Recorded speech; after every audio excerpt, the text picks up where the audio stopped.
इस मूवी में देखेंगे कि सूर्य एक्सपांड होकर पृथ्वी को तबाह करने वाला है और इस संकट से बचने के लिए पूरी दुनिया एक होकर पृथ्वी को दूसरे सोलर सिस्टम में मूव करने का फैसला करती है। लेकिन ऐसा करने से पृथ्वी पर तूफान, भूकंप, सुनामी आती है। लेकिन इस खतरे से निपटने के बाद जब पृथ्वी जुपिटर के पास आता है तब जो होता है वो देखने लायक है। इस मूवी का नाम है द वॉन्डरिंग अर्थ। मूवी की शुरुआत होती है 2061 से, जहां दिखाया जाता है कि सूर्य बहुत जल्दी एक्सपांड हो रहा है और आने वाले 300 सालों में वो पृथ्वी के ऑर्बिट में एंटर करेगा, जिसके कारण हमारी पृथ्वी तबाह हो सकती है। इस खतरे को देखते हुए दुनिया के बड़े बड़े देश आगे आते हैं और यूनाइटेड अर्थ गवर्नमेंट नाम की एक ऑर्गेनाइजेशन बनाते हैं। इसका काम था हमारी इस पृथ्वी को नजदीकी अल्फा सेंचुरिया नाम का जो दूसरा सोलर सिस्टम है उसमें मूव किया जाएगा। अभी पूरा सफर 25 साल का था। इतने दूर जाने के लिए पृथ्वी पे कई सारी लोकेशन पे थ्रस्टर बनाए जाते हैं, जिसे अर्थ इंजन भी कहते हैं। ये सारे थ्रस्टर, जिसे बूस्टर भी कहा जाता है, वो फ्यूजन पावर प्लांट पर चल रहे थे, जिसके कारण पृथ्वी को बूस्ट मिल रही थी और वो अपने पोजीशन से मूव होने लगती है। इसके बाद हमें एक एस्ट्रोनॉट पैकी यांग को उसके बेटे क्यू के साथ दिखाया जाता है। वो अपने बेटे को कहता है, पापा एक मिशन पे जा रहे हैं और एक ऐसा दिन आएगा जब तुम्हें बिना टेलीस्कोप के जुपिटर दिखेगा। उस दिन मैं वापस आ जाऊंगा। इसके बाद पैकी यांग स्पेस स्टेशन में अपने मिशन पर चला जाता है। उसने अपने बेटे को उसके नाना के पास सौंपा था। ये स्पेस स्टेशन दरअसल पृथ्वी का नेविगेशन सिस्टम था। मिशन शुरू होता है, लेकिन पृथ्वी के मूव करने के 2 साल बाद हमें उसके परिणाम दिखने लगते हैं। पृथ्वी जो खुद भी रोटेट होती थी उसकी ये मूवमेंट बंद कर दी जाती है। लेकिन इसके परिणाम ये होता है कि पृथ्वी पे तूफान, सुनामी आने लगती है। इसलिए इंसान अंडरग्राउंड सिटी में रहने लगते हैं, लेकिन वहाँ पे भी जगह कम पड़ने लगती है। इसलिए कई सारे इंसान पृथ्वी की सतह पर रुकते हैं और इस तूफान के शिकार बन जाते हैं। इंसानों का पॉपुलेशन कम होने लगता है। आगे जैसे जैसे पृथ्वी सूरज से दूर चली जाती है उसका वातावरण भी ठंडा होने लगता है और पृथ्वी की सतह बर्फ में जमने लगती है। क्यू अपने नाना के साथ तूफान से बचने के लिए अंडरग्राउंड सिटी में रहने लगता है। काफी सारा पॉपुलेशन पृथ्वी के नीचे अंडरग्राउंड सिटी में रह रहा था। अब 17 साल बीत जाते हैं और हम जुपिटर के करीब आते हैं। जुपिटर की खुद की ग्रेविटी बड़ी मात्रा में थी, जिसे यूज करके पृथ्वी के सफर में तेजी लाने का प्लान था। बतौर नेविगेटर यही तर पैकी यांग का स्पेस स्टेशन का सफर था। अगले दिन यानी चाइनीज न्यू ईयर के पहले दिन वो पृथ्वी पे वापस लौटने वाला था। इसके बाद क्यू को दिखाया जाता है जो अब बड़ा हो गया है। वो अभी हैवी ट्रक का मैकेनिक बन गया है, जो अपने एडॉप्टेड बहन हैन को लेके स्कूल से भाग जाता है। इन दोनों भाई बहनों को पृथ्वी का सरफेस देखना था कि अभी वहाँ कैसा वातावरण है। इसलिए एक लोकल चोर के पास जाके वो लोग उससे थर्मल सूट चुरा लेते हैं, क्योंकि पास में एक बबल कैप्सूल होती है जो अचानक से कभी भी बबल में कन्वर्ट होती थी, जिससे दोनों भी बच पाते। जिसके बाद वो लोग उसी का इस्तेमाल करके थर्मल सूट चुरा के वहाँ से भागते हैं। दोनों भी लिफ्ट से ऊपर चले जाते हैं और देखते हैं कि सरफेस का टेम्परेचर नेगेटिव हो गया है। कोई भी इंसान बिना थर्मल सूट के वहाँ पर जिंदा नहीं रह सकता। आसपास कोई भी रहने लायक जगह ही नहीं थी और पास में ही वो बड़ा सा अर्थ इंजन दिखते हैं और ऐसे ही 10,000 अर्थ इंजन पूरे पृथ्वी पर लगाए गए थे। दूर पर ही उन्हें अपने नाना का स्पेशल ट्रक दिखता है। वो ट्रक काफी ज्यादा बड़ा था। की और हैन दोनों भी ट्रक में बैठ के भाग जाते हैं, लेकिन पुलिस उन्हें पकड़ लेती है और झूठा पास इस्तेमाल करने के कारण उन्हें जेल में डालते हैं। दोनों के नाना जी वहाँ उनको छुड़ाने के लिए आ जाते हैं और पुलिस को रिश्वत देने लगते हैं। इसके कारण पुलिस उन्हें भी जेल में डाल देती है। वही जेल के अंदर ये लोग टीम नाम के एक और लड़के से मिलते हैं। यहाँ स्पेस में पृथ्वी जुपिटर के करीब आती है। उसकी ग्रेविटी यूज करके तेजी से पृथ्वी का सफर तय करना था, जिससे पृथ्वी सोलर सिस्टम से बाहर निकल सकता था। लेकिन अचानक से जुपिटर की ग्रेविटी में स्पाइक आने के कारण वो इर्रेगुलर बन जाती है और पृथ्वी जुपिटर के करीब खींची चली जाती है, जिसके कारण पूरी पृथ्वी पे भूकंप और तूफान आने लगता है। धीरे धीरे सारे अर्थ इंजन बंद हो जाते हैं। क्यू, हैन, उनके नाना और टीम अपना ट्रक लेके जेल से भाग जाते हैं। लेकिन भूकंप के कारण कई सारे पहाड़ इनके ट्रक के ऊपर गिरने लगते हैं। लेकिन ये लोग जैसे तैसे करके उस खतरे से बाहर निकलते हैं। यहाँ पे स्पेस स्टेशन में जो इनका एआई कंप्यूटर था वो सारे एस्ट्रोनॉट को चेतावनी देता है कि अभी सिस्टम लो एनर्जी पर जा रहा है, इसलिए सब लोग तुरंत ही अपने हाइपर स्लीपिंग सेल में चले जाए। यहाँ पर पैकी यांग को टेंशन आता है, इसलिए वो अपना घर वालों से कांटेक्ट करता है। वो उन्हें नजदीकी बंकर बताता है ताकि वो लोग वहां जाकर इस तूफान से सुरक्षित रहे। उसके बाद वो खुद भी हाइपर स्लीप पर जाने के लिए निकलता है। यहाँ पर वो लोग बंकर की तरफ जा ही रहे थे, लेकिन उतने में ही कुछ सोल्जर्स उन्हें रोक लेते हैं। ये सोल्जर्स लाइटर कोर नाम की एक बड़ी सी कार्गो ले जा रहे थे, जो अर्थ इंजन शुरू करने के लिए जरूरी थी और वो ले जाने के लिए इन्हें ट्रक की जरूरत थी। कैप्टन उनके नाना जी को उनकी मदद करने के लिए कहता है। वो भी मदद करने के लिए तैयार हो जाते हैं। थोड़ी देर में ही ये लोग ट्रक लेके शंघाई शहर में पहुंचते हैं, लेकिन वहाँ की हालत तो और भी बुरी थी। बड़े बड़े बर्फ के पहाड़ जिनमें कई सारे फेमस बिल्डिंग दफन हो चुकी थी। ये नजारा देख के सब लोग डर जाते हैं और एक पतला रास्ता उन्हें दिखाई देता है और उस पतले रास्ते से ये लोग ट्रक लेके निकल पड़ते हैं। इसके बाद अचानक से बर्फ के इस पहाड़ पे एक प्लेन क्रैश हो जाता है और उसके कारण ये पूरा पहाड़ टूटने लगता है। ये पतला रास्ता काफी लंबा था और बड़े बड़े पत्थर इनके ट्रक पर गिरने लगते हैं। भागने का कोई भी रास्ता नहीं था, लेकिन तभी एक सोल्जर को एक बड़ी सी बिल्डिंग दिखती है तो वो लोग वहीं से ऊपर जाने का फैसला करते हैं। पहाड़ की चोटी पे जाने के लिए इनको 80 फ्लोर ऊपर चढ़ना था। कुछ सोल्जर्स ऊपर चढ़ जाते हैं और लिफ्ट के दरवाजे की मदद से बाकी सबको रेस्क्यू करने लगते हैं। क्यू, हैन और उनका कैप्टन ऊपर आ जाता है। इनके नाना जी, एक सोल्जर और लाइटर कोर अभी भी नीचे ही था। यहाँ पर बाकी के सोल्जर्स नाना जी, लाइटर कोर और उसके सोल्जर को ऊपर खींचने लगते हैं, लेकिन तभी वापस भूकंप के कारण बिल्डिंग बहुत जोरी से हिलने लगती है। तब तक वो लाइटर कोर तो ऊपर आ जाता है, लेकिन उसी चक्कर में नाना जी और वो सोल्जर नीचे अटक जाते हैं और लिफ्ट इन दोनों के ऊपर गिरने लगती है। लेकिन तभी वो सोल्जर अपनी जान की परवाह ना करते हुए सामने का जो लिफ्ट का दरवाजा रहता है उसे तोड़ता है और नाना जी को उस बीच वाले फ्लोर पर ही डाल देता है। लेकिन सोल्जर के ऊपर लिफ्ट गिर जाता है और वो मारा जाता है। नाना जी के हेलमेट भी लगभग टूट गया था और उन्हें पता था कि बचने का कोई भी रास्ता नहीं है, इसीलिए वो सीधा हेलमेट निकाल देते हैं और बर्फ में फ्रीज होके उसी वक्त मर जाते हैं। हैन और क्यू बहुत ही ज्यादा इमोशनल हो जाते हैं, लेकिन क्यू को उस कैप्टन के ऊपर बहुत गुस्सा आ रहा था क्योंकि उसने उसके नाना जी को बचाने में मदद नहीं की। जिसके बाद वो उस ग्रुप से अलग होता है। टीम भी उसके साथ ही निकल पड़ता है। सोल्जर भी लाइटर कोर को लेकर अपनी राह पर चल पड़ता है। यहाँ स्पेस स्टेशन में पैकियांग स्लीपिंग सेल में कुछ गड़बड़ी करके उड़ जाता है। फिर वो सिस्टम चेक करता है और उसे पता चलता है कि उनका स्पेस स्टेशन पृथ्वी को छोड़ किसी और ही रास्ते पर जा रहा है। वही एआई सिस्टम को पता लगता है कि एक एस्ट्रोनॉट नींद से उड़ गया है, तो उसकी इस हरकत को रोकने के लिए वो उसके कलीग मैक्रो को उठाता है। मैक्रो पहले तो पैकियांग को समझाने की कोशिश करता है, फिर पैकियांग उसे बताता है कि स्पेस स्टेशन पृथ्वी को छोड़ के कहीं और चला जा रहा है, तो मैक्रो उसकी मदद करने लगता है। इन दोनों को कंट्रोल सेंटर जाना जरूरी था ताकि वो एआई सिस्टम को ओवरराइड कर सके, लेकिन स्पेस स्टेशन में कंट्रोल सेंटर ऊपर की तरफ था,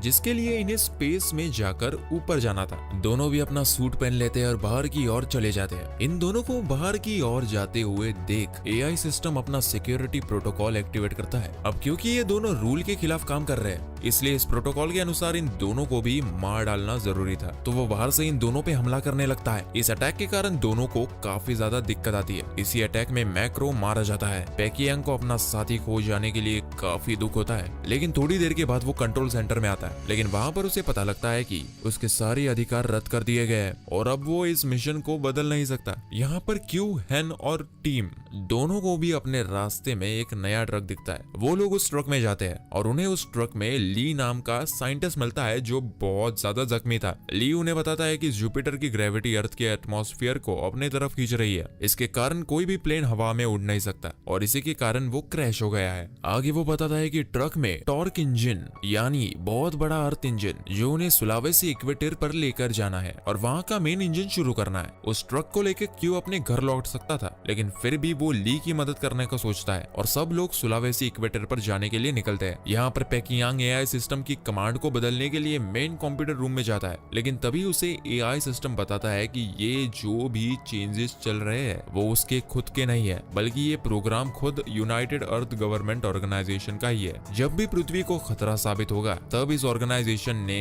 एक प्रोटोकॉल लिखा था कि पृथ्वी के लोगों की मदद उन्हें नहीं करनी है और स्पेस स्टेशन को एक रहने लायक प्लेनेट ढूंढते रहना है। स्पेस सेंटर में जरूरत की सारी चीजें हैं, जैसे कि फसलों के सैंपल और अलग अलग जानवरों के सैंपल। इतना ही नहीं, ह्यूमन एम्ब्रोस भी रखे हुए हैं जो इंसानों को नए प्लेनेट में सिविलाइजेशन शुरू करने के लिए मदद करेंगे। भले ही पृथ्वी जुपिटर को टकरा जाए और सारे इंसान पृथ्वी पर मारे जाएंगे, लेकिन ह्यूमन रेस खत्म नहीं होगी। नए रहने लायक प्लेनेट में ये सारी चीजें वापस पैदा हो सकती है। ये सब कुछ सुनने के बाद पैकियांग को सोचता ही नहीं कि वो क्या करे। यहाँ पर जो सोल्जर्स की टीम थी उन्हें इस बर्फीले तूफान में उस लाइटर कोर को खींचना काफी कठिन हो रहा था और तभी अचानक से ठंड के कारण उनका एक सोल्जर भी गुजर जाता है। ये देख के बाकी मेंबर्स का हौसला टूटने लगता है कि ये मिशन इधर ही रोक देना चाहिए और सबको अपने अपने घर चले जाना चाहिए, लेकिन इसके लिए कैप्टन तैयार नहीं होता। एक महिला सोल्जर लाइटर कोर को शूट कर देती है जिसके कारण वो टूट जाता है। ये देख के कैप्टन काफी गुस्सा हो जाता है और गुस्से में उसे लगभग मारने ही वाला था, लेकिन वो खुद को रोकता है।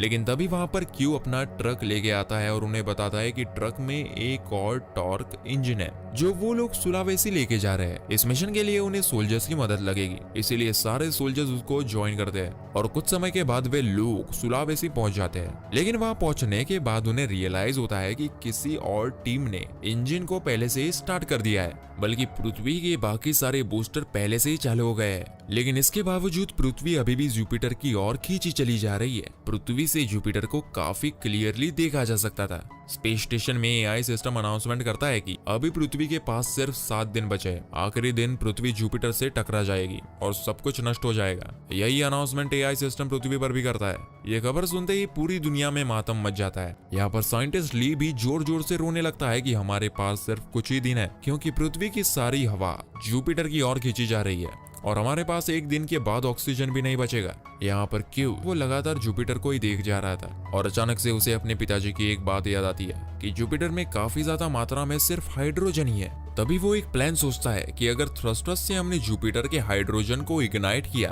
तो काफी बड़ा विस्फोट होगा और बड़ी मात्रा में एनर्जी वेव जनरेट होगी। इस वेव के कारण पृथ्वी दूर फेंकी जा सकती है। ये प्लान काफी कठिन था लेकिन नामुमकिन नहीं। वो ली और बाकी सबको ये प्लान बताता है और सब लोग तैयार हो जाते हैं। वो प्लान बनाता है कि मेन इंजन को ही बंद करके पूरी दुनिया से इग्निशन का नया प्रोग्राम लोड करेंगे, लेकिन इंजन बंद होने के बाद उसे मैन्युअली चालू करना पड़ेगा।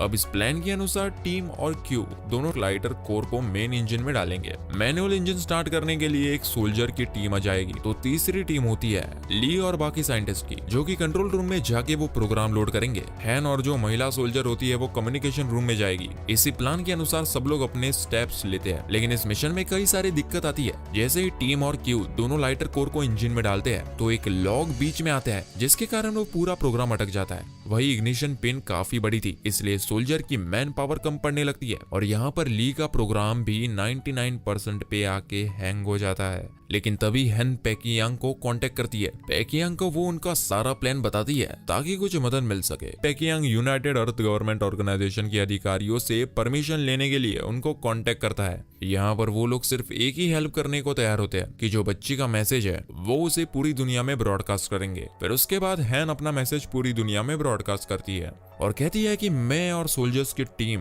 पृथ्वी को बचाने का आखिरी प्रयास कर रहे हैं और यहाँ पर हमें लोगों की जरूरत है। मुझे पता है कि आप में से कई लोगों ने अपना हौसला खो दिया है, लेकिन हम सब एक होके इस पृथ्वी को बचाने का आखिरी प्रयास करेंगे तो शायद हम बच सके। एक बच्ची से इतना इमोशनल मैसेज सुनने के बाद जो भी लोग भाग रहे थे कुछ जगह पर छुपने के लिए, उसमें से कई सारे लोग इनकी मदद करने के लिए आ जाते हैं और जो इग्निशन पिन रहता है जो कि काफी बड़ा था उन्हें पुश करने में सोल्जर्स की मदद करते हैं और आखिरकार काफी देर के बाद वो पिन लॉक हो जाती है। यहाँ पर क्यू भी अपनी जान पे खेल के लॉक को निकालता है और टीम को साथ लेके उस ट्रक से भागने लगता है। यहाँ पर प्रोग्राम भी अपलोड हो जाता है। जैसे इनका ट्रक बाहर आ जाता है, इग्निशन लॉन्च किया जाता है और मेन इंजन जो पृथ्वी का सबसे बड़ा इंजन था वो सीधा जुपिटर को निशाना लगा के रेड लाइट इग्नाइट करता है और सब लोग खुश हो जाते हैं। लेकिन ये इग्निशन इतना बड़ा होने के बावजूद वो जुपिटर ग्रह तक नहीं पहुंच पाता। वो इग्निशन अभी भी जुपिटर से 5000 किलोमीटर दूर था। लेकिन तभी पेकियांग को याद आता है कि नेविगेशन सिस्टम में 30,000 टन का फ्यूल है जो इस इग्निशन में यूज हो सकता है, लेकिन एआई सिस्टम उसे रोकता है क्योंकि अब नया प्रोजेक्ट हेलियोस शुरू हो गया था, जिसका मिशन था रहने लायक प्लेनेट ढूंढने का, ना कि पृथ्वी वासियों की मदद करना। पेकियांग के पास शराब की एक बोतल थी जिसे एआई सिस्टम की तरफ फेंक मारता है, जिसके कारण पूरे सिस्टम को आग लगती है और एआई सिस्टम खराब हो जाता है। जिसके बाद पेकियांग सिस्टम का कंट्रोल लेकर स्पेस स्टेशन को जुपिटर की ओर ले जाता है। वो आखिरी बार अपने बेटे को कांटेक्ट करता है और इस फ्यूल के बारे में बताता है कि वो अपने डॉग लेके उस इग्निशन में चला जाएगा जिसके कारण विस्फोट होगा, लेकिन क्यू उसे ऐसा करने से मना कर देता है। लेकिन पेकियांग उसकी बातें नहीं मानता और अपने बेटे क्यू को आखिरी बार गुड बाय कहता है और उसे कहता है कि अब तुम जब भी जुपिटर को देखोगे तब तुम मुझे भी देख पाओगे। क्यू बहुत जोर जोरों से रोने लगता है और वो जुपिटर को जब देखता है तब उसे अपने पापा का जो डॉग सिस्टम रहता है वो दिखाई देता है। वो सीधा डॉग उस आग में चला जाता है और उसे देखते देखते बहुत बड़ा विस्फोट हो जाता है, जिसके कारण आग जुपिटर तक पहुंच जाती है। वहां के हाइड्रोजन को इग्नाइट करती है और बहुत जोरों से एनर्जी वेव जनरेट हो जाती है जो पृथ्वी को ऑपोजिट डायरेक्शन में पुश करती है। हालांकि जुपिटर से निकले बड़े बड़े एस्टेरॉइड्स अगले 7 मिनट में पृथ्वी तक पहुंचने वाली थी। सभी लोग अंडरग्राउंड बंकर की तरफ भागने लगते हैं, लेकिन तभी एस्टेरॉइड्स पृथ्वी तक पहुंच जाती है और चारों तरफ तबाही का नजारा था। क्यू और टीम नीचे गिरने लगते हैं, लेकिन वो एक पोल को पकड़ लेते हैं। लेकिन हैन नीचे गिरने लगती है और उसे बचाने के लिए क्यू भी नीचे कूद जाता है, लेकिन क्यू के पास कैप्सूल रहता है जिसके कारण वे दोनों बच जाते हैं। लेकिन वो भी जल्दी क्रैक हो जाता है और क्यू हेलमेट भी टूट जाता है। ऐसा लग रहा था कि वो मर गया, वही पृथ्वी बच गई थी और अब ये दूसरी दिशा में जा रही थी जैसे पहले का प्लान था। हम फिर 3 साल के बाद देखते हैं